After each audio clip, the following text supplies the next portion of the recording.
എന്തിനാ ഞാൻ ഭയപ്പെടുന്നത്, എന്തിനാ ഞാൻ പേടിക്കുന്നത്? ഇതെന്റെ റബ്ബിന്റെ തീരുമാനമല്ലേ? എന്റെ പ്രിയപ്പെട്ടവരെ, പ്രതിസന്ധിയിൽ പിടിച്ചു നിൽക്കാനുള്ള ശക്തി റബ്ബ് അവന്റെ ഹൃദയത്തിന് കൊടുക്കുകയാണ്. ഇന്നത്തെ യുവതലമുറ പഠിക്കേണ്ടതാണ്, ഇന്നത്തെ യുവതലമുറകൾ പഠിക്കേണ്ടതാണ്. ജീവിതത്തിൽ പ്രയാസങ്ങളും പ്രതിസന്ധികളും കടന്നു വരുമ്പോ പിടിച്ചു നിൽക്കാൻ കഴിയുന്നില്ലല്ലോ. ആത്മഹത്യ വല്ലാതെ വർദ്ധിക്കുന്ന കാലമാ.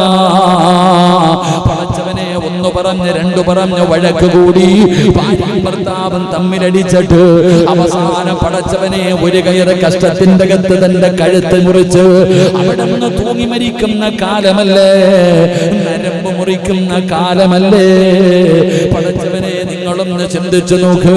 അല്ലാഹുവിന്റെ പരിശുദ്ധമായ ഖുർആൻ അവിടെ നിന്ന് പറയുകയാണ്, അതാ മനുഷ്യനുണ്ടല്ലോ, മനുഷ്യനത പതിച്ചു പോയാൽ പൽഹും അളല്ല്, പൽഹും അളല്ല്, നാൽക്കാലികളെക്കാലം അത് പതിച്ചു പോകുമെന്ന് പരിശുദ്ധമായ ഖുർആൻ പറയുമ്പോ, എന്റെ പ്രിയപ്പെട്ടവരെയും മനുഷ്യനെ കുറിച്ച് പറയുമ്പോ നമുക്കിതുവരെ തിരിഞ്ഞിട്ടില്ല. അല്ല പറഞ്ഞു നാൽക്കാലികളെക്കാലം അത് പതിച്ചു പോകുമെന്ന് പറയുമ്പോ പടച്ചവനെ ഇന്ന് കേരളക്കര കണ്ടുകൊണ്ടിരിക്കുകയാണ്. പടച്ചവനെ, അതാ വിവാഹം കഴിച്ച പെണ്ണിനെ വീടിന്റെ അകത്ത് വെച്ച് പാമ്പിനെ കൊണ്ട് കടിപ്പിച്ച് കൊല്ലുന്ന മനുഷ്യൻ. എന്റെ പ്രിയപ്പെട്ടവളെ അല്ലാഹുവേ വിവാഹം കഴിച്ചു കൊണ്ടുവന്ന് ആസ്വദിച്ച് മതിയായപ്പോ എന്റെ പ്രിയപ്പെട്ടവരെ പാമ്പിനെ കൊണ്ടുവന്ന് കടിച്ചു കൊന്ന കഥ കായ്ച്ചവരാ. പടച്ചവനെ, 2 ദിവസം മുമ്പല്ലേ ആരായാലും ഒരച്ഛനും അമ്മയും ഉള്ള മകളല്ലേ. അല്ലാഹുവേ, ഒരു കഷ്ടമ കൈറിന്റെ അകത്ത് തന്റെ ജീവിതം അവസാനിച്ചപ്പോ എന്തൊക്കെ മോഹങ്ങളായിരുന്നു, എന്തൊക്കെ സ്വപ്നങ്ങളായിരുന്നു, എന്തൊക്കെ പ്രതീക്ഷകളായിരുന്നു. എന്റെ വീടിന്റെ പരിസരത്താണ് ആ പാവപ്പെട്ട പെൺകുട്ടിയുടെ വീട്. അല്ലാഹുവേ, എത്ര പറഞ്ഞാലും പണത്തിനോടുള്ള ആർത്തി വന്നു കഴിഞ്ഞ മനുഷ്യന് കിട്ടുന്തോടും കൂടുതൽ അല്ലാഹുവേ പണം കൂടുന്നതിനനുസരിച്ച് ആർത്തി കൂടുകയാണ്. അല്ലാഹുവേ, നിങ്ങളൊന്ന് ചിന്തിച്ചു നോക്ക്. ഇഷ്ടം പോലെ കൊടുത്തിട്ടും ഒരുപാട് സമ്പാദ്യം ഉണ്ടായിട്ടും പണത്തിന്റെ പേരില് പടച്ചവനെ മനുഷ്യനെ കൊല്ലാൻ തയ്യാറാകുന്ന നാൽക്കാലികളെക്കാലം അതപ്പതിച്ച മനുഷ്യന്മാരുടെ കാലമാ. പടച്ചവനെ, പിഞ്ചു കുഞ്ഞുങ്ങൾ അവരെ പീഡിപ്പിക്കുകയാണ്. സ്വന്തം മക്കളെ വിറ്റ് ജീവിക്കുന്ന അച്ഛന്മാരുണ്ട്. പടച്ചവനെ, പഠിക്കാൻ വരുന്ന പാവപ്പെട്ട കൊച്ചു കുട്ടികളെ പീഡിപ്പിക്കുന്നവന്മാരുണ്ട്. സ്വന്തം മകളുടെ പ്രായമല്ലേ ഉള്ളൂ, ആ പിഞ്ചു കുഞ്ഞുങ്ങളെ പീഡിപ്പിക്കാൻ, ആ പിഞ്ചു കുഞ്ഞുങ്ങളോട് മോശമായി പെരുമാറാൻ എല്ലാ പാവപ്പെട്ട ചെറുപ്പക്കാരികളായ പെണ്ണുങ്ങളെ പീഡിപ്പിച്ചിട്ട് ഗുഹ്യഭാഗങ്ങളിൽ കമ്പികൾ കുത്തിയിറക്കുന്ന ക്രൂരന്മാരായ മനുഷ്യന്മാരുണ്ടല്ലോ. ഇതൊക്കെ പണ്ട് ഫിർഔനിന്റെ കാലത്ത് അല്ലാഹുവേ 6-ാം നൂറ്റാണ്ടിലെ കാട്ടറബികളുടെ ചരിത്രം വായിക്കുമ്പോൾ വായിച്ചിട്ടുണ്ട്. പക്ഷേ ഇന്ന് നമ്മൾ കണ്ടുകൊണ്ടിരിക്കുകയാണ് നാൽക്കാലികളെക്കാലം അതപ്പതിക്കുന്ന മനുഷ്യന്മാർ. വിദ്യാഭ്യാസമില്ലാഞ്ഞിട്ടാണോ? ചിന്തിച്ചു നോക്കിക്കപ്പ, പണം കിട്ടാത്തതിന്റെ പേരിലല്ലേ പാമ്പിനെ കൊണ്ടുവന്ന് ഒന്ന് കടിച്ചു തീർന്നില്ല, 2ാമതും കടിപ്പിച്ചു വന്നത് ഇവിടെ അടുത്തവിടെ എന്താ വെടികൊണ്ടതുപോലെ ഇരിക്കണല്ലേ. എന്റെ വീടിനടുത്ത കൈതോട്, ഇപ്പൊ താമസിക്കുന്നതിനടുത്ത് ഒരു 10 കിലോമീറ്ററിനകത്തേ ഉള്ളൂ. ഡോക്ടറിനെ പഠിച്ചുകൊണ്ടിരുന്ന പെങ്കൊച്ച എന്തേ 101 പവനും ഏക്കർ കണക്കിന് അരച്ചയ്ക്കാൻ വിലയുവായതുകൊണ്ട് ഞാൻ ഒന്നും പറയണില്ല. നാലേക്ക് നഷ്ടമാർക്ക. ഓന്റെ കൈ പൈസ ഇല്ലാഞ്ഞിട്ട് ഓൻ എന്താ ജോലി? റോഡിൽ നിന്നാ മതി കാശ് വരും. അത്രയും വലിയ കാറിന് വില കുറഞ്ഞു പോയ നരച്ചയ്ക്ക്. അള്ളാന്റെ പരിശുദ്ധമായ ഖുർആൻ നോക്കിക്കേ. അള്ളാന്റെ ഖുർആന്റെ പണവോ ഒന്നുമല്ല. അല്ല പറഞ്ഞെന്തറിയോ, ഒരു സാലിഹത്തായ പെണ്ണ് ലോകത്തിലെ ഏറ്റവും വലിയ നിധിയാണെന്ന പെണ്ണിനെ കുറിച്ച് പരിശുദ്ധമായ ദീൻ പഠിപ്പിക്കുന്നത്. അള്ളാന്റെ ദീൻ പഠിപ്പിക്കുന്നത് ഒരു പെണ്ണിനെ കുറിച്ച് പറഞ്ഞത് ഒരു സാലിഹത്തായ പെണ്ണ് ഏറ്റവും വലിയ നിധിയ, അവളെ സൂക്ഷിച്ചു കൊണ്ടുപോകണേ എന്ന് നബി മുഹമ്മദ് മുസ്തഫ. എന്തിനാ ഈ സ്ത്രീധനം ചോദിച്ചു വരുന്നവനൊക്കെ കെട്ടിച്ചു കൊടുക്കാൻ പോണ? എന്തിനാ? ഓനെ തല്ലണം. അവനാണെങ്കിലും എനിക്ക് വേണം 50 പവൻ വേണം, 60 പവൻ വേണം, 101 പവൻ വേണം, കാറ് വേണം. എന്നാ ഒലക്കുണ്ടായിട്ട് ഇവൻ ചോദിക്കണേ? ഇങ്ങനെയുള്ളവനെ മക്കളെ കെട്ടിച്ചു കൊടുക്കുന്ന മാതാപിതാക്കൾ. എൻ്റെ പ്രിയപ്പെട്ടവരെ, കേരള സർക്കാർ ഇപ്പോൾ ഒരു പുതിയ 2 ദിവസമായിട്ടുള്ള ഇങ്ങനെയുള്ള വിഷയങ്ങളുമായി ബന്ധപ്പെട്ട് നിങ്ങൾക്ക് പരാതികൾ അറിയിക്കാൻ വേണ്ടി ഒരു ഫോൺ നമ്പർ കൊടുത്തപ്പോൾ ഇന്നത്തെ പത്രം എടുത്ത് നോക്കിയാൽ മതി, അതിന്റെ വാർത്ത മാത്രമേ ഉള്ളൂ. 700ഓളം പരാതികളാണ്. 700ഓളം സ്ത്രീധനത്തിന്റെ പേരിൽ പീഡനം. തികഞ്ഞില്ലടി. നിന്റെ വീട്ടിൽ നിന്ന് വന്നപ്പോ എന്തോ കൊണ്ടുവന്ന് 30 പവൻ 35 പവൻ 35 പവൻ എന്താ കുഴിച്ചെടുത്തതാ, കുലുക്കിയെടുത്ത? ആ 35 പവനുണ്ടാക്കാൻ എങ്ങനെ കഴിയുന്നു? ആ പാവപ്പെട്ട പെണ്ണിന്റെ വാപ്പാടെ രക്തം വിയർപ്പാക്കിട്ടത് ഉണ്ടാക്കിയത്. അത് നാണമില്ലാതെ മേടിച്ചോണ്ട് വന്നിട്ട് സുഖിക്കാൻ, കെട്ടിയ പെണ്ണിന്റെ സ്വർണ്ണം എടുത്തോണ്ട് പോയി പണയം വെക്കാനും വിറ്റിട്ട് ജീവിക്കാൻ ചില നട്ടലില്ലാത്തവന്മാര്. അള്ളാഹു ഈമാൻ നൽകുമാറാകട്ടെ. ഇങ്ങനെ കെട്ടിക്കൊണ്ടങ്ങോട്ട് വന്ന് ഒരുക്കം ആർഭാടം. വിവാഹമൊക്കെ കണ്ട എന്തൊരു ആർഭാടവാ. പിറ്റേ ദിവസം രാത്രി, കല്യാണത്തിന്റെ ആദ്യ രാത്രി ആമിനയുടെ കൈ പിടിച്ചിട്ട് പറയുന്നു, മോളെ ഒരു മോതിര ഇങ്ങതാ, ഒന്ന് വിറ്റോട്ടെ, പൈസ കൊടുക്കാനില്ല. എന്തിനാടാ പഹയാ പെണ്ണ് കെട്ടാൻ പോയെ? എടാ പണം, എടാ സ്വന്തം ഭാര്യക്ക് ചെലവിന് കൊടുക്കാൻ ഗതിയില്ലാത്തവൻ ദിക്റും പറഞ്ഞിട്ട് കിടക്കണം, പെണ്ണ് കെട്ടാൻ പോരുത്. മഹർ പോലും വാങ്ങാൻ ഗതിയില്ലാത്തവന്മാര് പെണ്ണ് കെട്ടാൻ നടക്കുക. എന്നിട്ട് കിട്ടുന്നില്ല. ഇവൻ എന്നാണ്ട്? ഇതൊക്കെ ഈ വിദ്യാഭ്യാസം ഇല്ലാത്തവർ ചെയ്താൽ പറയാം ഓനൊരു കാട്ടിയാതി, അവനെ വിവരില്ലെന്ന് പറയാം. ഇങ്ങനെയൊക്കെ ഉള്ളവന്മാരൊക്കെ ഇങ്ങനെ ചെയ്യുമ്പോൾ ബാക്കിയുള്ളവന്റെ കാര്യം അത് വെച്ചുമ്പോൾ ഈ സാധുക്കൾ എത്ര നല്ലതാപ്പ. ഇന്നത്തെ പെണ്ണുങ്ങൾക്കൊക്കെ വിദ്യാഭ്യാസം ഉള്ളവന് മാത്രം മതി. 8ാം ക്ലാസ് 10ാം ക്ലാസ്, ആ 10ാം ക്ലാസ് ഉള്ളവൻ അന്തസ്സോടെ ജീവിക്കുന്നുണ്ട്. ഞാൻ ഒരിക്കലും കുറ്റപ്പെടുത്തിയതല്ല, നിങ്ങൾ ചിന്തിച്ചു നോക്കിയേ. ഈ വിദ്യാഭ്യാസം കൂടുന്നവൻ, നിങ്ങൾ ഈ അടുത്ത് നടന്ന സംഭവങ്ങൾ ഇന്നലെ ഇപ്പൊ ഇന്ന് പത്രത്തിലുണ്ട്. ഭാര്യ വിളിച്ചിട്ട് പരാതി പറഞ്ഞു. ഭാര്യ ഈ സ്ത്രീധന പീഡനത്തെ കുറിച്ച് ഭാര്യ വിളിച്ചിട്ട് പരാതി പറഞ്ഞു. പോലീസ് സ്റ്റേഷനിൽ നിന്ന് പോലീസുകാർ അന്വേഷിക്കാൻ വീട്ടിൽ വന്നപ്പോൾ ഇയാൾ ഇറങ്ങി ഓടി. പോലീസുകാർ തിരിച്ചു പോയപ്പോൾ കോടാലിക്കാൻ കണ്ട പെണ്ണുപിള്ളയെ വെട്ടി. അലച്ചയ്ക്ക് മനുഷ്യൻ എവിടെ എത്തി നിൽക്കും നമ്മൾ ചിന്തിക്ക്. ഞാൻ പറഞ്ഞു വന്നത്, എന്റെ പ്രിയപ്പെട്ടവരെ, നമ്മുടെ മക്കൾക്ക് പ്രതിസന്ധികളിൽ പിടിച്ചു നിൽക്കാൻ കഴിയുന്നില്ല. മാനസികമായിട്ട് കുടുംബ വഴക്കുകൾ മാത്രമേ ഉള്ളൂ. എന്റെ പൊന്നാര കമ്മിറ്റിക്കാര്, നിങ്ങൾ എഴുതിക്കൊണ്ടിരിക്കല്ലേ, ഇങ്ങനെ ഉള്ളതിലൊക്കെ പിടിച്ചോണ്ടോ. ഇപ്പൊ നല്ല അവസര. ഈ അമ്മായിയമ്മമാർക്ക് അള്ള കൊടുത്തിരിക്കുന്ന സമയം ഇപ്പോഴാ. പിടിച്ചാൽ നല്ലതാ, കൊണ്ടുവന്ന് ഇരുത്തിയിട്ട് കൊടുക്കണം. ഇപ്പൊ നല്ല പിടിപ്പ കൊടുത്ത അകത്തല്ല. ചില പെണ്ണുങ്ങൾക്ക് അമ്മായിയമ്മമാർ നല്ലവരുണ്ട്, ഒരിക്കലും ഞാൻ കുറ്റപ്പെടുത്തുന്നില്ല. സ്വന്തം മകളെ പോലെ കാണുന്ന ഒരുപാട് ഉമ്മമാരുണ്ട്. എന്റെ മകളാ വെറുതെ പറഞ്ഞാൽ പോരാ, എന്റെ മകളാണെന്ന് പറഞ്ഞ് സ്നേഹിക്കുന്ന ഒരുപാട് ഉമ്മമാരുണ്ട്. പക്ഷെ ചിലതങ്ങനല്ല. എന്താ പറയാ, മോൻ മരിച്ചാലും കുഴപ്പമില്ല, ഇവള് കരയണം. സ്വന്തം മകൻ മരിച്ചാലും കുഴപ്പമില്ല, ഇവള് കരയണം എന്ന് ആഗ്രഹിക്കുക. സ്വന്തം മോൻ തീർന്നോട്ടെ, എന്നാലും മരുമോള് കരയണമെന്ന് ആഗ്രഹിക്കുന്ന മാതാപിതാക്കൾ പ്രായം കുറെ ചെന്നു, എന്നാലും ജീവിക്കാൻ വിടില്ല. തന്റെ മക്കള് സന്തോഷത്തോടെ ജീവിക്കുന്നത് കാണാൻ അസൂയപ്പെടുന്ന മാതാപിതാക്കൾ, അമ്മമാർ. സ്വന്തം മക്കള്, അവര് ചെറുപ്പക്കാര്, ഭാര്യയും ഭർത്താവും കൂടെ സന്തോഷത്തോടെ കളിച്ച് ചിരിച്ച് നടക്കുന്നത് കാണുമ്പോ വേണ്ട, അപ്പൊ പിന്നെ അടി ഉണ്ടാക്കണം, രണ്ടിനും 2 തട്ടിലാക്കണം, അപ്പോഴേ സമാധാനം വരൂ. എന്നിട്ട് നിന്റെ വീട്ടിൽ നിന്ന് കിട്ടിയ വള ചെറുതായി പോയി, മാല ചെറുതായി പോയി എന്ന് പറഞ്ഞ് കുറ്റപ്പെടുത്ത അല്ലാഹുവിന്റെ റസൂൽ സല്ലല്ലാഹു അലൈഹി വസല്ലമ തങ്ങൾ പറഞ്ഞു, നിങ്ങൾ പെണ്ണിന്റെ പണം കണ്ടിട്ട് വിവാഹം കഴിക്കരുത്. അല്ലാഹുവിന്റെ ദീൻ അതാ പരിശുദ്ധമായ ദീൻ. എല്ലാരും ചെളിവാരി എറിയുന്ന പരിശുദ്ധമായ ദീൻ അവിടെ നിന്ന് പഠിപ്പിച്ചു. പെണ്ണിന്റെ കാൽച്ചുവട്ടിലാ സ്വർഗം കിടക്കുന്നത്. വേറെ ഏതെങ്കിലും ഒരു മതം പഠിപ്പിക്കുന്നുണ്ടോ? പെണ്ണിന് മഹത്വം കൊടുത്ത ലോകത്തിലെ ഏറ്റവും വലിയ നിധി പെണ്ണാണ്, ഒരു സാലിഹത്തായ ഭാര്യയാണെന്ന് പഠിപ്പിച്ച ദീൻ. പെണ്ണിന്റെ കാൽച്ചുവട്ടിൽ എന്തിന്? മഹാനായ നബി മുഹമ്മദ് മുസ്തഫ സല്ലല്ലാഹു അലൈഹി വസല്ലം, ആ മുത്തി നബിയായി ഈ പ്രപഞ്ചം സൃഷ്ടിക്കാൻ കാരണം ആ മുത്തി നബിയുടെ കാൽച്ചുവട്ടി സ്വർഗമുണ്ടോ? പറവുണ്ടോ? ഇല്ല. സ്വർഗം തുറക്കുന്നത് നബിയാ, പക്ഷെ ആ നബിയുടെ കാൽച്ചുവട്ടിൽ സ്വർഗമില്ല. പക്ഷെ ആരുടെ കാൽച്ചുവട്ടിൽ? നമ്മുടെ ഉമ്മാടെ കാൽച്ചുവട്ടിൽ, അള്ളാന്റെ ദീൻ. അതുകൊണ്ട് റസൂലുള്ളാഹി തങ്ങൾ പറഞ്ഞു, പണം കണ്ടിട്ട് പെണ്ണ് കെട്ടരുത്, പണം കണ്ടിട്ട് പെണ്ണ് കെട്ടരുത്. പെണ്ണിന്റെ പണം നോക്കിയിട്ട് വിവാഹം കഴിച്ചാൽ എത്ര കോടിക്കണക്കിനുള്ളവനാണെങ്കിലും അള്ളാഹു അവന് ദാരിദ്ര്യം കൊടുക്കുമെന്ന് ആദരവായ പ്രവാചകൻ നബി മുഹമ്മദ് മുസ്തഫ. അങ്ങനെ കെട്ടിയവര് പലരും ചൊറിയും കുത്തി വീട്ടിയിരിപ്പുണ്ട്. അള്ളാഹു കാക്കുമാറാകട്ടെ. അല്ലേപ്പാ ഇല്ലേ? എത്ര പേരുണ്ട്, എത്ര കോടിക്കണക്കിനുണ്ടായിരുന്നു, ഒന്നുമില്ല, ഇപ്പം വെറുതെ ഇരിക്കാം. അതുകൊണ്ട് എന്റെ പ്രിയപ്പെട്ടവരെ, സ്ത്രീധനം എന്ന് തന്നെ, സ്ത്രീ തന്നെ ഏറ്റവും വലിയൊരു ധനമാണ്. അത് മതി. അള്ളാഹു നമുക്ക് ഭാഗ്യം നൽകുമാറാകട്ടെ. ഒരുപാട് പൈസയായിട്ട് വന്നിട്ട് എൻ്റെ വീട്ടിൽ നിന്ന് കൊണ്ടുവന്നതാ, എൻ്റെ വീട്ടിൽ നിന്ന് കൊണ്ടുവന്നതാ, ഞാൻ വെറുതെ വലിഞ്ഞു കയറി വന്നതല്ല, 101 പവനും കാറുമായിട്ട് വന്നതാ എന്ന് പറഞ്ഞ് സമാധാനക്കെടുത്തതിനേക്കാളും നല്ലത് ഉള്ളത് അങ്ങോട്ട് കൊണ്ടിട്ട ആമിന നിന്നെ കെട്ടിയത്. സന്തോഷത്തോടെ ജീവിക്കുക. അള്ളാഹു ഭാഗ്യം തരുമാറാകട്ടെ, അള്ളാഹു ഭാഗ്യം തരുമാറാകട്ടെ. അപ്പൊ ഞാൻ പറഞ്ഞു വന്നത്, ഇന്നത്തെ പെൺകുട്ടികൾ ഇന്നലെ ഒരു വാപ്പ എന്നെ വിളിച്ചിട്ട് പറയുന്നു, ഉസ്താദേ, ഉറപ്പിച്ചു വെച്ച കല്യാണത്തിൽ നിന്ന് എൻ്റെ മകൾ ഇപ്പൊ പുറകിലോട്ട് പോകാം. എന്തേ കാരണം?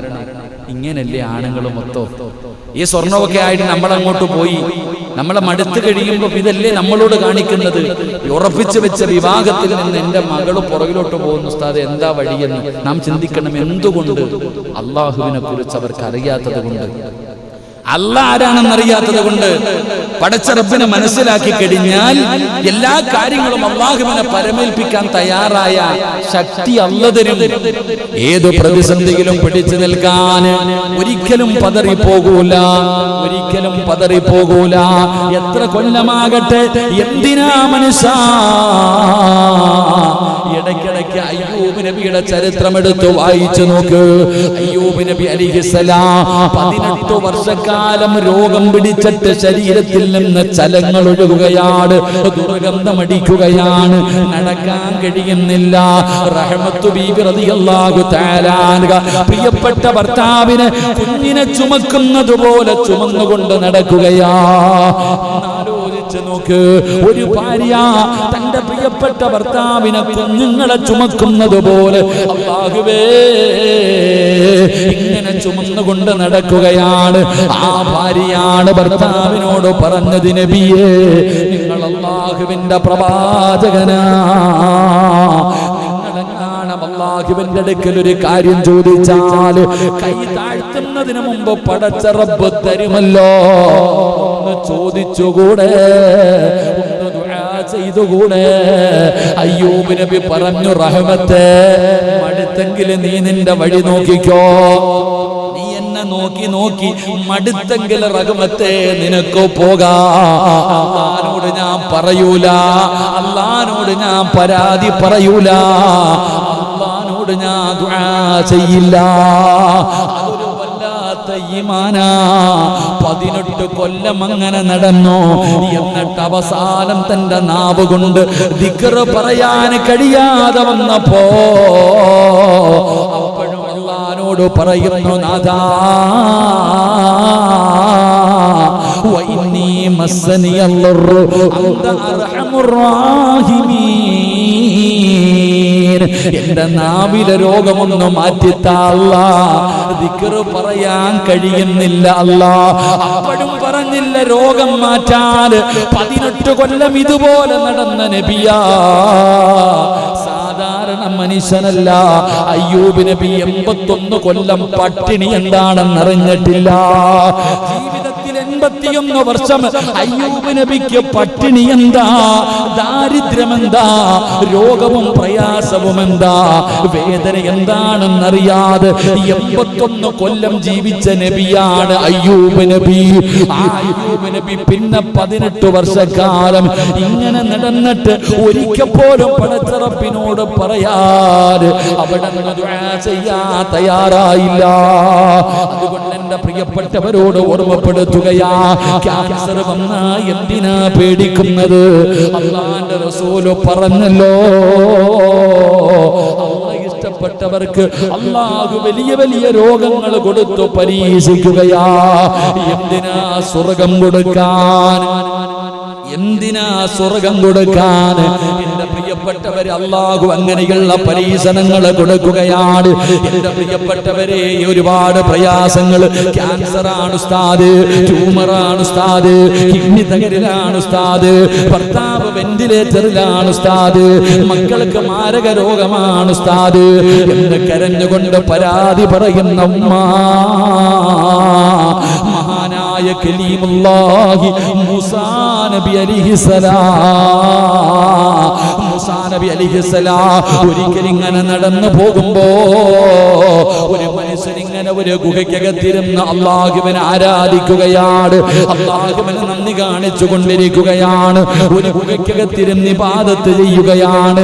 മൂസാ നബിക്ക് അത്ഭുതമായി, എന്ത് നല്ല മനുഷ്യനാ അല്ലാഹ്, ഇങ്ങനെയും ചില അടിമകളുണ്ടല്ലോ, അല്ലാഹ് നിന്നെ വഴിപ്പെടുന്ന, നിന്നെ പേടിക്കുന്ന, നിനക്ക് നന്ദി കാണി ജീവിക്കുന്ന ഇത്രയും നല്ല മനുഷ്യരുണ്ടല്ലോ. അല്ലാഹ് അൽഹംദുലില്ലാഹ്. എന്ത് മനോഹരമായ കാഴ്ചയാണ്, എന്ത് മനോഹരമായ കാഴ്ചയാണ്. മൂസാ നബി അങ്ങോട്ട് നടന്നു പോവുകയാണ്. എന്റെ പ്രിയപ്പെട്ടവരെ, ചരിത്രം പറയുന്നു, അവസാനം മൂസാ നബി തിരിച്ചു വരുമ്പോ, അതേ സ്ഥലത്തുകൂടെ തിരിച്ചു വരുമ്പോ ആ ഗുഹയ്ക്കകത്തിരുന്ന മനുഷ്യനെ കാണുന്നില്ല. അല്ലാഹുവിനെ നന്ദി രേഖപ്പെടുത്തിയിട്ട് അല്ലാഹുവിനെ ഇബാദത്ത് ചെയ്തുകൊണ്ടിരുന്ന മനുഷ്യനെ കാണുന്നില്ല. പിന്നെ ആ മനുഷ്യന്റെ കുറച്ച് ഇറച്ചികളാണ്, ആ മനുഷ്യന്റെ ശരീരത്തില് ചെറിയ ഭാഗങ്ങളൊക്കെ അവിടെ കിടക്കുകയാ. ഏതോ ഒരു വന്യമൃഗം വന്നു, ഏതോ ഒരു വലിയ മൃഗം വന്നു, ഈ മനുഷ്യനെ കടിച്ചു കീറി തിന്നിട്ട് കളഞ്ഞിട്ട് പോയതാ. മൂസാ നബിക്ക് അത്ഭുതമായി, നാദാ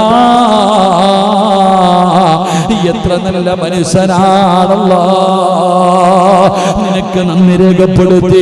അല്ലാഹുവേ, നിന്നെ ഭയന്നുകൊണ്ട് ഈ വടവന്നീ ഗുഹയ്ക്കകത്തിരുന്ന് ഇബാദത്ത് ചെയ്യുന്നവനാണ്. എന്തിനാ അല്ലാഹ് ഇങ്ങനെ ഈ മനുഷ്യനെ നീ ചെയ്തത് എന്നല്ലാഹുവേ മൂസാ നബി അവിടെ നിന്ന് ചിന്തിക്കുമ്പോ അതാ വരുന്ന മുഖറബുൽ അംലാക്ക് മലക്ക് ജിബ്രീൽ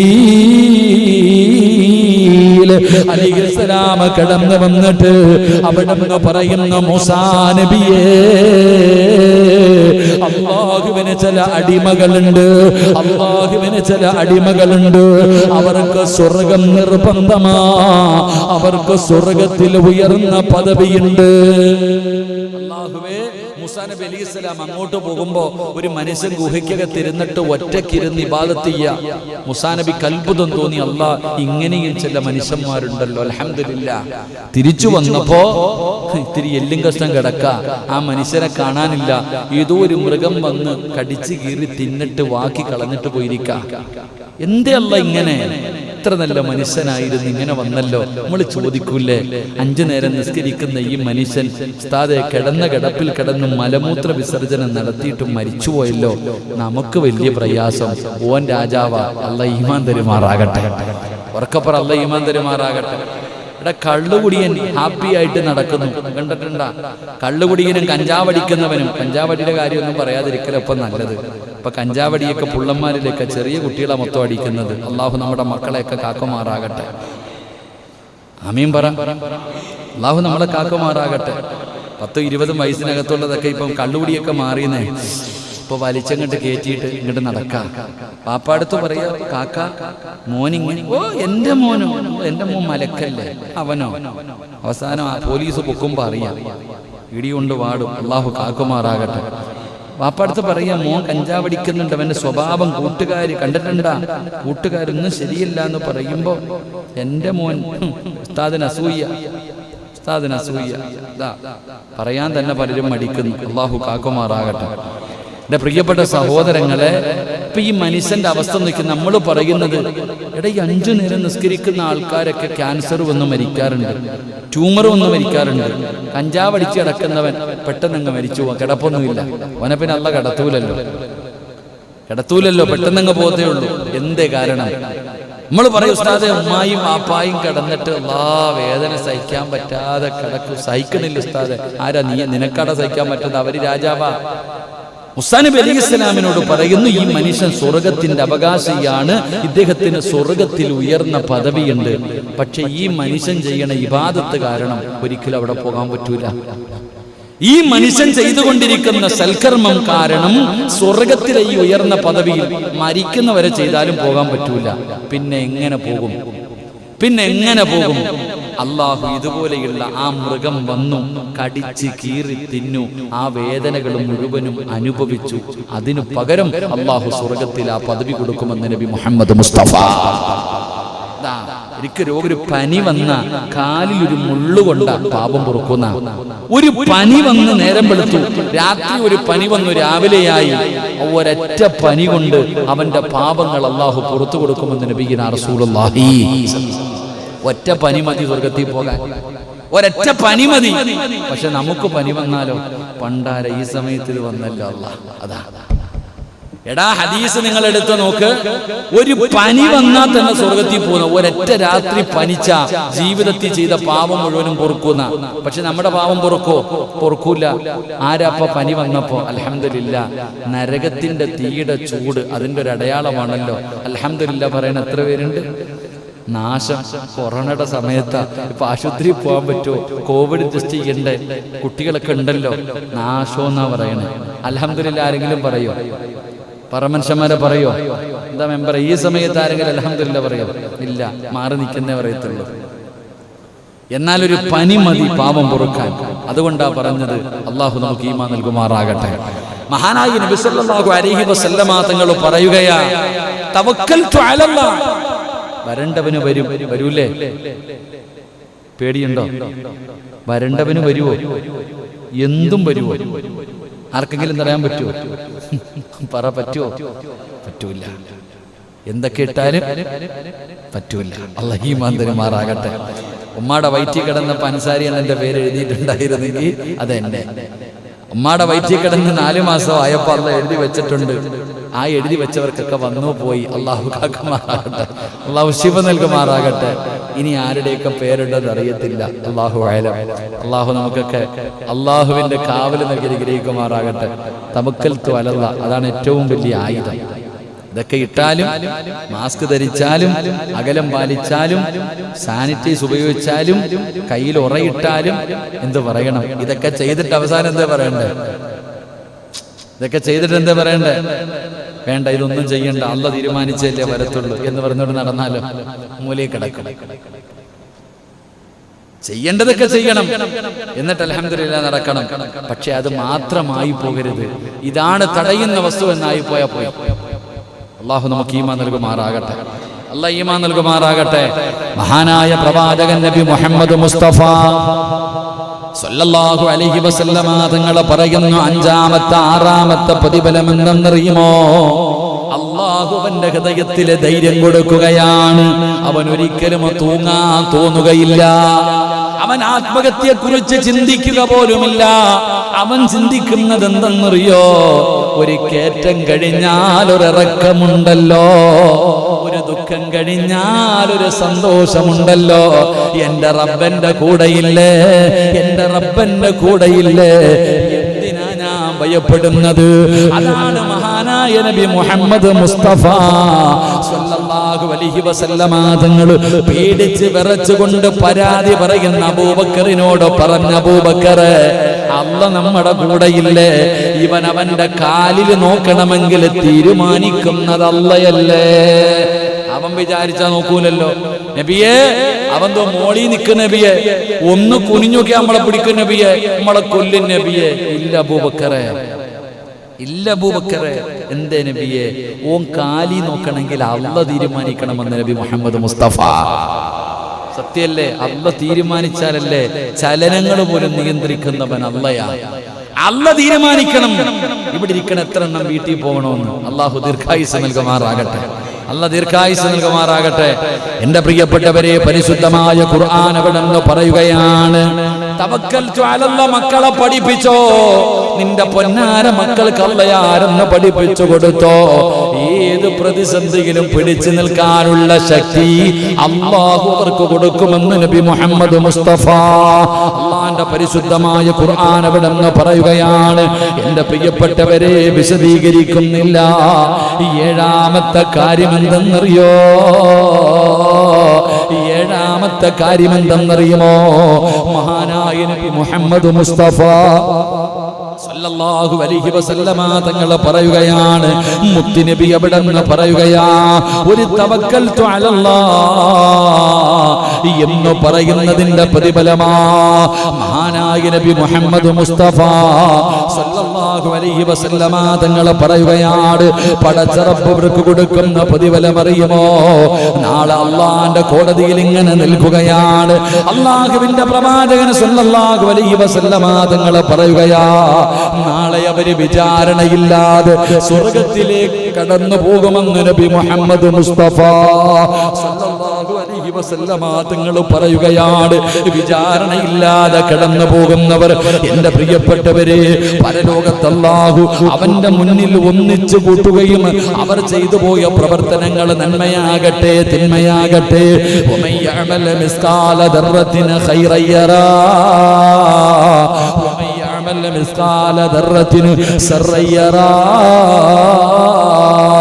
ജീവിതത്തിൽ ചെയ്തു കൂട്ടിയത് മുഴുവനും നാളെ പടച്ചറപ്പിന്റെ പരലോകത്ത് വെച്ചുകൊണ്ട് അല്ലാഹുവിന്റെ കോടതിയിൽ പിടിച്ചു നിർത്തിയിട്ട് പടച്ചറപ്പ് ചോദിക്കുമല്ലോ. ആ വിചാരണയെ കുറിച്ച് പരിശുദ്ധമായ ഖുർആൻ നബിയുടെ ഹദീസുകൾ നമുക്ക് പഠിപ്പിച്ചു തരുന്നുണ്ടല്ലോ. അതുകൊണ്ടല്ലേ പ്രവാചകൻ പറഞ്ഞത് ഹസിബൂ ഖബല അൻ തുഹാസബൂ. മരിക്കുന്നതിന് മുമ്പ്, വിചാരണ കടന്നു വരുന്നതിന് മുമ്പ് നീയൊന്ന് സ്വന്തമായിട്ട് വിചാരണ ചെയ്യ്. അതുകൊണ്ടാണ് മഹാനായ സയ്യിദുനാ ഉമർ ഇബ്നുൽ ഖത്താബ് റളിയല്ലാഹു തആല അൻഹു പാതിരാത്രി തന്റെ വീടിന്റെ അകത്ത് കയറിയിരുന്ന് ചാട്ടവാറുകൊണ്ട് തന്റെ ശരീരം തല്ലിച്ചതച്ചത്. ചാട്ടവാറുകൊണ്ട് തന്റെ ശരീരത്തെ തല്ലുകയാണ്. ശരീരമേ നീ ഇങ്ങനെ ചെയ്തല്ലോ, അല്ലാഹുവിന്റെ അടുക്കൽ നീ എന്ത് പറയും, അല്ലാഹുവിന്റെ അടുക്കൽ നീ എന്ത് പറയും എന്ന് പറഞ്ഞുകൊണ്ട് സ്വന്തം ശരീരത്തിനെ വിചാരണ ചെയ്തത് മഹാനായ സയ്യിദുനാ ഉമർ ഇബ്നുൽ ഖത്താബ്. ആരാ ഉമർ എന്നറിയുമോ? ഉമറും ഫിൽ ജന്ന. ഉമറേ നീ സ്വർഗത്തിലാ, ഉമറേ നീ സ്വർഗത്തിലാ. ജീവിച്ചിരുന്നപ്പം മുത്തുനബി പറഞ്ഞു, ഉമറേ നീ സ്വർഗത്തിലാ ഉമറേ എന്ന് അല്ലാഹുവിന്റെ റസൂൽ പറഞ്ഞു. ഉമറേ നിനക്ക് സ്വർഗത്തിൽ ഒരു വീട് ഞാൻ കണ്ടു ഉമറേ എന്ന് മുത്തുനബി പറഞ്ഞു. ആ ഉമർ തങ്ങളാണ് സ്വന്തം വിചാരണ ചെയ്തത്. എന്റെ പ്രിയപ്പെട്ടവരെ, അല്ലാഹുവിന്റെ പരിശുദ്ധമായ ഖുർആൻ പറയുകയാ, ഞാനും നിങ്ങളും വിചാരണയെ കുറിച്ച് ചിന്തിക്കാറുണ്ടോ? നാളെ ഒരു ദിനം വരുമല്ലോ, അല്ലാഹുവേ നമ്മുടെ മുന്നിൽ പടച്ച റബ്ബ് വിചാരണ ചെയ്യുമല്ലോ. ഇന്ന ഇലൈനാ ഇയാബഹും സുമ്മ ഇന്ന അലൈനാ ഹിസാബഹും. അല്ലാഹുവിന്റെ വിശുദ്ധമായ ഖുർആൻ പറയുകയാ, തീർച്ചയായും നമ്മുടെ അടുത്തേക്ക് അവരുടെ മടക്കം എന്നിലേക്കാണ്. ഇന്ന ഇലൈനാ ഇയാബഹും. അല്ലാഹു പറയുന്നു, നീ എന്നിലേക്ക് തന്നെ മടങ്ങി വരേണ്ടവനാടാ. സുമ്മ ഇന്ന അലൈനാ ഹിസാബഹും. നിനക്ക് വിചാരണയുണ്ടെന്ന് പരിശുദ്ധമായ ഖുർആൻ പറയുമ്പോ എന്റെ പ്രിയപ്പെട്ടവരെ, വിചാരണയെ കുറിച്ച് ചിന്തിക്കാത്തത് മഹാനായ പ്രവാചകൻ സല്ലല്ലാഹു അലൈഹി വസല്ലമ തങ്ങൾ അവിടെ നിന്ന് പറയുകയാ, തവക്കൽതു അലല്ലാഹ്. അല്ലാഹുവിൽ പരമേൽപ്പിച്ചവർ, തവക്കൽതു അലല്ലാഹ് പറഞ്ഞവർ, അവർക്ക് കിട്ടുന്ന പ്രതിഫലമാണ് പറയുന്നത്. അല്ലാഹുവിന്റെ റസൂൽ പറയുകയാ, അല്ലാഹുവിന്റെ റസൂൽ പറയുകയാണ്, ഖാല നബി സല്ലല്ലാഹു അലൈഹി വസല്ലം യദ്ഖുലുൽ ജന്നത മിൻ ഉമ്മത്തി 70,000 ബിഗൈരി ഹിസാബ്. നാളെ വിചാരണ നടക്കുന്ന വേളയിൽ അല്ലാഹുവിന്റെ പ്രവാചകൻ സല്ലല്ലാഹു അലൈഹി വസല്ലമ തങ്ങളുടെ സമുദായത്തിലെ ഒരു വിഭാഗം ആൾക്കാർ, പടച്ചവനെ നമ്മളൊക്കെ റബ്ബിന്റെ കോടതിയിൽ ഇങ്ങനെ നിൽക്കുമ്പോ ആദം നബിയും നൂഹ് നബിയും ഇബ്രാഹിം നബിയും മൂസാ നബിയും ദാവൂദ് നബിയും യാക്കൂബ് നബിയും യൂനുസ് നബിയും യൂസുഫ് നബിയും യഹ്യാ നബിയും ഹാറൂൻ നബിയും അയ്യൂബ് നബിയും സുലൈമാൻ നബിയും, ഇങ്ങനെ ലോകത്ത് കടന്നു വന്ന പ്രവാചകന്മാർ, ആ പ്രവാചകന്മാരുടെ അനുയായികൾ മുഴുവനും നാളെ പടച്ച റബ്ബിന്റെ കോടതിയിൽ ഇങ്ങനെ നിൽക്കുമ്പോ അതാ കടന്നു വരികയാ ഒരു വിഭാഗം, ഇങ്ങനെ കടന്നു വരികയാ 70,000 പേര്. 70,000 പേര്. ആ 70,000-ത്തിലെ ഓരോ വ്യക്തികളുടെ കൂടെ 70,000 പേര്. ആ 70,000-ത്തിലെ ഓരോ മനുഷ്യന്റെ കൂടെ 70,000 പേര്. ഇങ്ങനെ ലക്ഷക്കണക്കിന് ജനങ്ങൾ ഇങ്ങനെ കടന്നു വരികയാണ്. റബ്ബിന്റെ മുന്നിൽ കടന്നു വരുമ്പോ, അല്ലാഹുവിന്റെ മുന്നിലേക്ക് കടന്നു വരുമ്പോ അല്ലാഹു പറയുകയാ, യദ്ഖുലൂനൽ ജന്ന ബിഗൈരി ഹിസാബ്.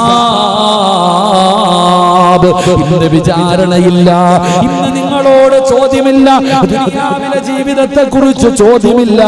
സ്വർഗത്തിലേക്ക് കടന്നു പൊക്കോ എന്ന് അല്ലാഹുവിന്റെ റസൂൽ അവിടെന്ന് പറയുകയാ. ഇങ്ങനെ കടന്നു പോകുന്ന ഒരു വിഭാഗമുണ്ട്. നാളെ 70,000 പേര് വരും. ആ 70,000-ൽ ഓരോ വ്യക്തിയുടെ കൂടെ 70,000. അപ്പൊ ഒന്ന് കൂട്ടി നോക്കിക്കേ എന്റെ പ്രിയപ്പെട്ടവർ. അങ്ങനെ ഒരു വിഭാഗം നാളെ പരലോകത്തുകൂടെ വിചാരണയില്ലാതെ സ്വർഗത്തിലേക്ക് കടന്നു പോകുമെന്ന് നബി മുഹമ്മദ് മുസ്തഫ. ഉറക്കെ നബി മുഹമ്മദ് മുസ്തഫ സല്ലല്ലാഹു അലൈഹി വസല്ലം. അല്ലാഹു ആ കൂട്ടത്തിൽ നമ്മളെ പെടുത്തുമാറാകട്ടെ. അല്ലാഹു ആ കൂട്ടത്തിൽ പെടുത്തുമാറാകട്ടെ. എന്റെ പ്രിയപ്പെട്ട സഹോദരങ്ങളെ, വലിയൊരു ഹദീസ് കാണാം. അള്ളാഹുവിന്റെ പ്രവാചകൻ സല്ലല്ലാഹു അലൈഹി വസല്ലമ തങ്ങൾ മഹാനായ ഇബ്നു അബ്ബാസ് റളിയല്ലാഹു തആല അൻഹു നിവേദനം ചെയ്യുന്ന ഹദീസ്.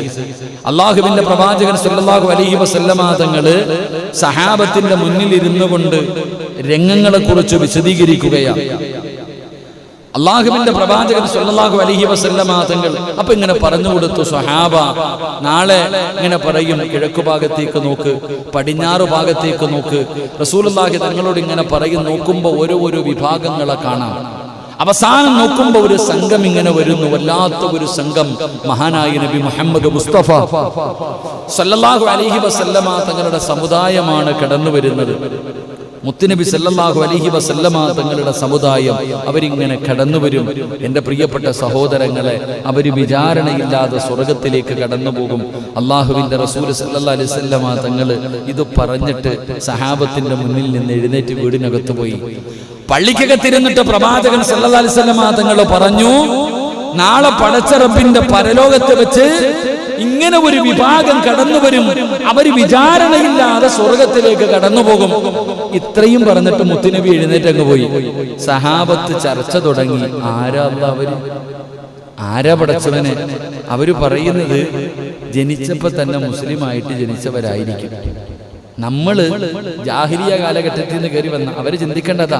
ആ സ്വഹാബി കന്നുജു, സഹാബത്ത് നക്ഷത്ര തുല്യരാണെന്ന് പഠിക്കും. സഹാബത്ത് പറയാ, നമ്മളൊന്നും ജനിച്ചപ്പോ മുസ്ലിം ആയിരുന്നില്ലല്ലോ, നമ്മളൊക്കെ എങ്ങനെ ജാഹിലിയ കാലഘട്ടത്തിൽ ജീവിച്ചവരാ, നമ്മൾ അള്ളാന്റെ ദീൻ മനസ്സിലാക്കിയിട്ട് ദീനിലേക്ക് കടന്നു വന്നവരാ.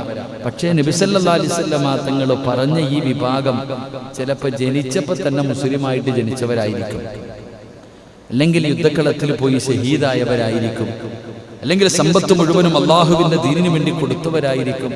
നമ്മളെ കാണി സങ്കടം. സഹാബത്ത് ഇങ്ങനെ പറഞ്ഞുകൊണ്ടിരിക്കുക. ഈ ചർച്ച ഇങ്ങനെ നബി സല്ലല്ലാഹു അലൈഹി വസല്ലം തങ്ങൾ കേട്ടു. അള്ളാഹുവിന്റെ പ്രവാചകൻ സല്ലല്ലാഹു അലൈഹി വസല്ലം തങ്ങൾ നോക്കുമ്പോൾ സഹാബത്ത് ചർച്ച നടത്ത, ഇത് ആരാ പടച്ചവൻ, ഇതാരാ. ആ സമയത്ത് നബി സല്ലല്ലാഹു അലൈഹി വസല്ലം തങ്ങൾ വന്നിട്ട് പഠിപ്പിച്ചു കൊടുത്തു. ആ വിഭാഗം 4 വിഭാഗമാണെന്ന് നബി മുഹമ്മദ് മുസ്തഫ സല്ലല്ലാഹു അലൈഹി വസല്ലം തങ്ങൾ പറഞ്ഞു. അവരാരാ? 4 വിഭാഗം ആൾക്കാർ. ഖുർആൻ പറയുന്നു ഒരുപാട് വിഭാഗമുണ്ട്, എങ്കിലും പരിശുദ്ധമായ ഖുർആൻ 4 വിഭാഗത്തെ ഖുർആൻ പറയുന്നുണ്ട്. 4 വിഭാഗം. അള്ളാഹു അതിൽ ഏതെങ്കിലും ഒരു കൂട്ടത്തിൽ നമ്മളെ പെടുത്തുമാറാകട്ടെ.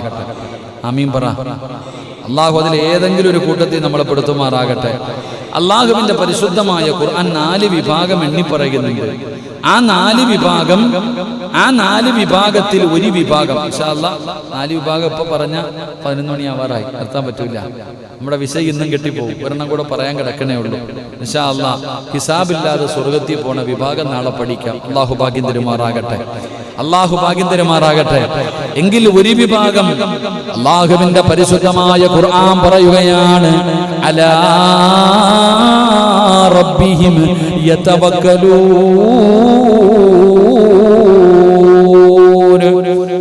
അള്ളാന്റെ ഖുർആൻ പറയുകയാണ്, നാളെ ഹിസാബില്ലാതെ സ്വർഗത്തിൽ കടന്നു പോകുന്ന 4 വിഭാഗം. അതിലെ ഒരു വിഭാഗം ആരെന്നറിയുമോ? തന്റെ സർവകാര്യങ്ങളും അല്ലാഹുവിനെ ഏൽപ്പിച്ചവരാ. ദുനിയാവിന്റെ കാര്യമാകട്ടെ, പരലോകത്തിന്റെ കാര്യമാകട്ടെ, എല്ലാ നന്മകളും തിന്മകളും അല്ലാഹുവിനെ ഏൽപ്പിക്കുന്നവരുണ്ടല്ലോ, തവക്കൽ ഏൽപ്പിക്കുന്നവരുണ്ടല്ലോ. മറ്റാരെയും അവലംബിക്കാതെ, ഒരുത്തന്റെ മുന്നിലും പോയി യാചിക്കാതെ തന്റെ കാര്യങ്ങൾ അല്ലാഹുവിനെ ഏൽപ്പിക്കുന്നവരുണ്ടല്ലോ.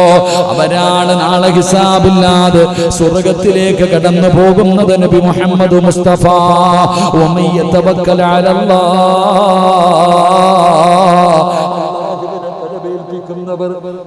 അള്ളാഹുവിനെ പരമേൽപ്പിക്കുന്നവർ അവർ നാളെ വിചാരണയില്ലാതെ സ്വർഗത്തിലേക്ക് കടന്നു പോകുമെന്ന് നബി മുഹമ്മദ് മുസ്തഫ സല്ലല്ലാഹു അലൈഹി വസല്ലമ തങ്ങൾ പറയുകയാണ്. നാളെ പടച്ചറപ്പിന്റെ പരലോകത്ത് എല്ലാവരും ഇങ്ങനെ നിൽക്കുമ്പോ അതാ വിളിക്കുകയാണ് മലക്കുകൾ. ഒരു വിഭാഗത്തെ വിളിക്കുകയാണ്. അള്ളാഹുവിന്റെ മലക്കുകൾ അവിടെ നിന്ന് വിളിക്കുന്നു, നിങ്ങൾ അടുത്തേക്ക് വരിക. ഒരു വിഭാഗത്തെ വിളിക്കുന്നു. എന്നിട്ട് സ്വർഗം ഇങ്ങനെ കാണിച്ചു കൊടുക്കുകയാണ്.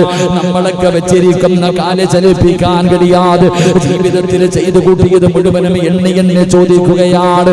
നിനക്ക് ആയുസ് തന്നല്ലോ, എങ്ങനെ ചെലവഴിച്ചു? നിന്റെ യുവത്വം എങ്ങനെ ചെലവഴിച്ചു? നീ പണം എങ്ങനെ ഉണ്ടാക്കി? അത് നീ എങ്ങനെ സമ്പാദിച്ചു? എങ്ങനെയാണ് ചെലവഴിച്ചത്? അല്ലാഹുവേ, വെച്ചിരിക്കുന്ന കാലനക്കണമെങ്കിൽ ഈ ചോദ്യത്തിന് മറുപടി പറയണമെന്നാ. അങ്ങനെ പടച്ചറപ്പിന്റെ പരലോകത്ത് വെച്ച് അല്ലാഹു എന്നെയും നിങ്ങളെയും വിചാരണ ചെയ്തുകൊണ്ടിരിക്കുമ്പോ ഈ ചോദ്യമൊന്നുമില്ലാതെ, ഈ വിചാരണയൊന്നുമില്ലാതെ സ്വർഗത്തിലേക്ക് കടന്നു പോകുന്ന ലക്ഷക്കണക്കിന് ആൾക്കാരുണ്ട്. അവരാരെന്നറിയോ? തവക്കൽതു അലല്ലാഹ്. അവര് തവക്കൽതു അലല്ലാഹ് പറഞ്ഞവരാ. അവരുടെ കാര്യങ്ങൾ അല്ലാഹുവിനെ പരമേൽപ്പിച്ചവരാ. അതുകൊണ്ട് ചെറുപ്പക്കാരാ, എന്റെ പ്രിയപ്പെട്ട മുസ്ലിമേ, തവക്കൽതു അലല്ലാഹ് നിന്റെ ദുനിയാവും ആഖിറവും രക്ഷപ്പെടുത്താൻ കഴിയുന്ന ഒരു നന്മയാ. മറന്നു പോകരുത്. പിഞ്ചു കുഞ്ഞുങ്ങളെ പഠിപ്പിക്കണം, ചെറുപ്പത്തിലേ പഠിപ്പിക്കണം. എന്ത് കാര്യത്തിലും തവക്കൽതു അലല്ലാഹ്, അല്ലാഹുവിനെ പരമേൽപ്പിക്കാൻ പഠിപ്പിക്കൂ. എന്നിട്ട് എണ്ണി എണ്ണി 7 എണ്ണം പറഞ്ഞു കൊടുക്കണം. 7 നന്മകളാണ് പഠിച്ചത്. 7 നന്മകളാണ് പഠിച്ചത്. 7 എണ്ണവും നിന്റെ മക്കൾക്ക് പറഞ്ഞു കൊടുക്ക്. എന്റെ പ്രിയപ്പെട്ട ഉമ്മമാർ, മക്കളൊക്കെ കൂടെയുണ്ടല്ലോ. പഠിച്ചവനെ, വെറുതെ ഓൺലൈൻ ക്ലാസ് കഴിഞ്ഞാൽ മക്കള് മൊബൈലിൽ കുത്തിയിരിക്കുകയാണ്. രാത്രി 10 മണിയായി 11 മണിയായി മക്കള് കിടന്നുറങ്ങാതെ മൊബൈലിൽ കളിച്ചു കൊണ്ടിരിക്കുകയാണ്. എന്റെ പ്രിയപ്പെട്ട മാതാപിതാക്കളെ, മക്കളെ ശ്രദ്ധിക്കാൻ സമയമില്ലാത്ത മാതാപിതാക്കൾ, പഠിച്ചവനെ അതായെന്ന കൂട്ടുകാര്, ചെറുപ്പക്കാരായ മക്കളുണ്ടല്ലോ, ഒരുമിച്ചിരുന്നു കൊണ്ട് ഗെയിം കളിക്കുന്ന കാലമാ. പഠിച്ചവനെ അടുത്ത വീട്ടില് ദൂരെ കിടക്കുന്നവനും വീടിന്റെ അകത്തിരുന്ന് പഠിച്ചവനെ ഗ്രൂപ്പായിരുന്നു കൊണ്ട് ഗെയിം കളിക്കുകയാണ്. വൃത്തികേടുകൾ കാണുകയാണ്, വൃത്തികേടുകൾ പറയുകയാണ്. 15 വയസ്സുള്ളവന് 18 വയസ്സുള്ള മകനെ നേരെയാക്കാറ് ഉമ്മയ്ക്ക് കഴിയുന്നില്ലല്ലോ, വാപ്പയ്ക്ക് കഴിയുന്നില്ലല്ലോ. എന്ത് നാണക്കേടാ! അല്ലാഹ് അമാനത്തായി നൽകിയ മക്കളെ നന്നാക്കാൻ കഴിയാത്ത ഉപ്പ. മക്കളെ നമസ്കരിച്ചില്ലെങ്കിൽ എഴുന്നേറ്റ് നിസ്കരിക്കടാ എന്ന് മക്കളെ വിളിച്ചുണർത്താത്ത മാതാപിതാക്കള്, നിങ്ങളെ കാലം നശിച്ചവരുണ്ടോ? നിങ്ങളെ കാലം നഷ്ടപാടിയുണ്ടോ? വാപ്പാ 7 വയസ്സുള്ളവനെ നിസ്കരിക്കാൻ കൽപ്പിക്കണം. 10 വയസ്സായിട്ട് നിസ്കരിക്കാത്തവനെ തല്ലി നമസ്കരിപ്പിക്കണം. ഉസ്താദേ, 10 അല്ല 15 അല്ല 18 അല്ല. സ്വന്തം രാവിലെ 4 മണിക്ക് എഴുന്നേറ്റ് തഹജ്ജുദ് നിസ്കരിച്ചിട്ട് ദിക്റും പറഞ്ഞ് ഖുർആൻ ഓതി ദുആ ചെയ്തിട്ട് സുബഹി വരെ കാത്തിരുന്നു. സുബഹിക്ക് ബാങ്ക് വിളിച്ചു, പടച്ചവനെ സുന്നത്ത് നമസ്കരിച്ചു, ഫർദ് നമസ്കരിച്ചു. എന്നിട്ടും നിസ്കാരപ്പായിലിരുന്ന് ദിക്റും ദുആയും ചെയ്യുന്ന ഉപ്പാ സ്വർഗ്ഗത്തിൽ പോകുമെന്ന് കരുതിയോ? സ്വർഗ്ഗത്തിൽ പോകുമെന്ന് കരുതിയോ? വാപ്പ ടിവി കാണൂല, സീരിയൽ കാണൂല, സിനിമ കാണൂല, വൃത്തികേട് കാണൂല, വൃത്തികേട് പറയൂല. പക്ഷേ പൊന്നാര മക്കള് കാണുമല്ലോ, മക്കള് കാണാറുണ്ട്. വാപ്പ മിണ്ടൂല. വാപ്പ വിചാരിച്ച് ഞാൻ സ്വർഗത്തിൽ പോകുമെന്ന്. അല്ലാഹ് പറഞ്ഞതെന്തെന്നറിയോ? ഖൂ അൻഫുസകും വഅഹ്ലീകും നാറാ. വഖൂദുഹ അന്നാസു വൽ ഹിജാറ. കള്ള് കുടിക്കുന്ന മക്കളെ കുറിച്ച് പറയുന്നവർ കഞ്ചാവ് ലഹരിയാണ്, കള്ളി ലഹരിയാണ്, പടച്ചവനെ വീടിവലി ലഹരിയാണ്, മോശമായ സാധനങ്ങളെ തിന്നുന്നത് ലഹരിയാണ്. എന്നാൽ എന്റെ ഉപ്പാ മൊബൈൽ ലഹരിയാണെന്ന് നിനക്ക് ഇതുവരെ തിരിയാത്തത്? പടച്ചവനെ ഓൺലൈൻ ക്ലാസിന്റെ പേരില് ഉമ്മയുടെ ഫോൺ മക്കൾക്ക് കൊടുക്കൂല, വാപ്പയുടെ ഫോൺ മക്കൾക്ക് കൊടുക്കൂല. കാരണം പേടിയാ, പല രഹസ്യങ്ങളും മക്കള് കാണുമല്ലോ. അതുകൊണ്ട് കടയിൽ ചെന്ന് പുതിയ ഫോൺ വാങ്ങിയിട്ട് 5ാം ക്ലാസ്സുകാരന്റെ കയ്യില്, 6ാം ക്ലാസ്സുകാരന്റെ കയ്യില്, 10ാം ക്ലാസ്സിൽ പഠിക്കുന്ന പൊന്നുമോള് രാവും പകലും മൊബൈലാ. ആർക്കും സമയമില്ല. വാപ്പ ഒരു റൂമില്, ഒരു റൂമില്, മക്കളെല്ലാവരും ഒരു റൂമില്. റസൂലുള്ള പറഞ്ഞല്ലോ, ഒരു കാലം വരും, ഒരു കാലം വരും അന്ന് സർവ്വ വീടുകളിലും വ്യഭിചാരം നടക്കുമെന്ന് ആദരവായ പ്രവാചകൻ നബി മുഹമ്മദ് മുസ്തഫ. വ്യഭിചാരമില്ലാത്ത വീടുകളില്ല, വ്യഭിചാരമില്ലാത്ത വീടില്ല, വ്യഭിചാരമില്ലാത്ത വീടില്ല. വ്യഭിചാരമെന്ന് പറഞ്ഞാൽ ഒരാണിന്റെയും പെണ്ണിന്റെയും ഗുഹ്യഭാഗങ്ങൾ ചേരുന്നതിനല്ല. കണ്ണിന് വ്യഭിചാരമുണ്ട്, നാവിന് വ്യഭിചാരമുണ്ട്, ചെവിക്ക് വ്യഭിചാരമുണ്ട്, നാവിന് വ്യഭിചാരമുണ്ട്, കൈക്ക് വ്യഭിചാരമുണ്ട്, കാലിന് വ്യഭിചാരമുണ്ട്, ഗുഹ്യഭാഗത്തിന് വ്യഭിചാരമുണ്ട്, ഹൃദയത്തിന് വ്യഭിചാരമുണ്ട്. പാതിരാത്രി ആയാൽ ഉമ്മ മൊബൈലിലൂടെയുള്ള ചർച്ചയാണ്.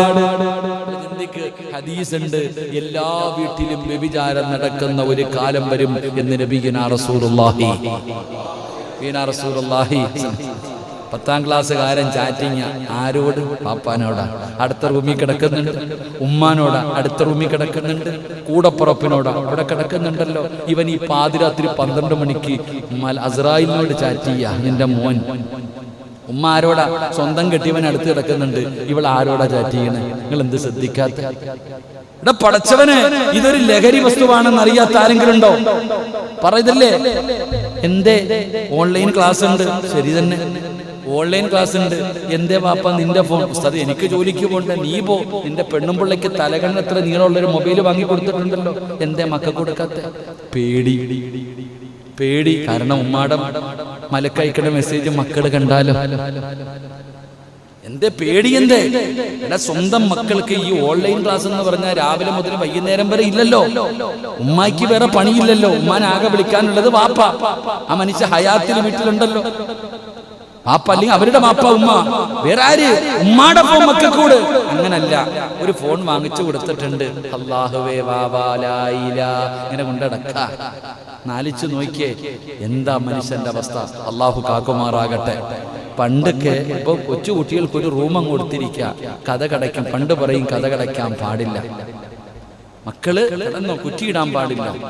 പക്ഷെ ഇന്നങ്ങനല്ല, കേറുക കുറ്റിയിടുക. സുബ്ഹാനല്ലാഹ്, എന്താ അവസ്ഥ, എന്ത് ഒന്നുമില്ല. അള്ളാഹു കാക്കുമാറാകട്ടെ.